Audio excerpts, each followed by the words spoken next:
సభా కార్యక్రమానికి మా ఆహ్వానాన్ని అంగీకరించి ముఖ్య అతిథిగా విచ్చేసిన శ్రీమతి పిఠాపురం మంగమ్మ గారిని రావాల్సిందిగా కోరుతున్నాము.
ఎవరు స్థాయికి తగ్గవాళ్ళో వాళ్లకు మర్యాద చేస్తారు.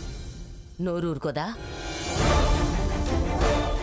నిన్ను పిలిచినప్పుడు మరి అలా చూసావుగా, అందుకే ఇలా సమాధానం చెప్పాను.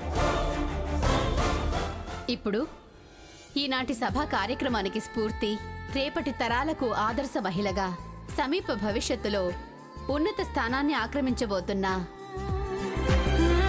మన సన్మాన గ్రహీత శ్రీమతి పిఠాపురం సీతామహాలక్ష్మి గారిని సాదరంగా ఆహ్వానిస్తూ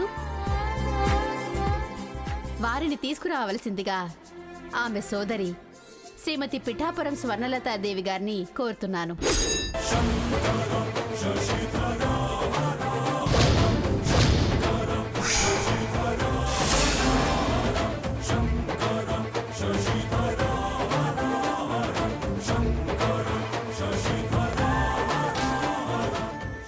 స్వర్ణ, మిమ్మల్నే.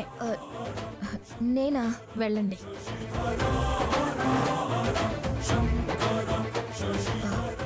అక్క రా.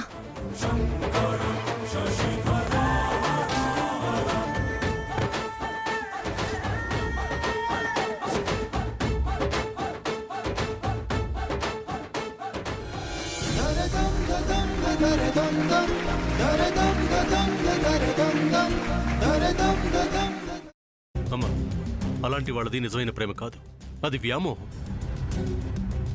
ఎగ్జాక్ట్లీ చిన్నత్త, నిజంగా ప్రేమించుకున్న వాళ్ళు అలా చేయరు. ఎంత మనసు విరిగిపోతే కన్న కూతుర్ని పట్టుకొని మా దృష్టిలో చచ్చిపోయా ఉంటుందా తల్లి? అది సరే అమ్మా, తన కూతురుతో తన మాట అనేటప్పుడు ఆమె మాటల్లో వ్యథ, కళ్ళల్లో బాధ గమనించావమ్మా? పెద్దబాబుకు బర్త్డే విషెస్ చెప్పు కూడా వెళ్ళాం కదా. ఊరికే ఎలా కాలిపోతుంది? మంట పెడితేనో పడితేనో తగలబడుతుంది.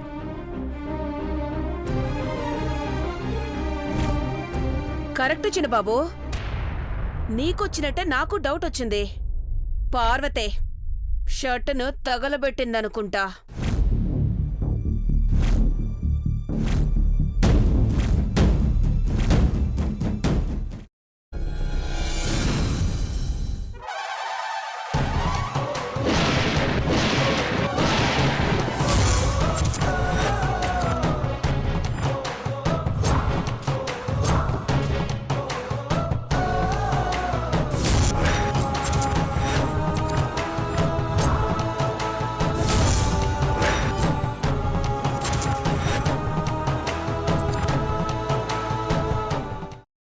కున్న తర్వాత పొట్టు తీసేసి చాప్ చేసి పక్కన పెట్టుకోవాలి.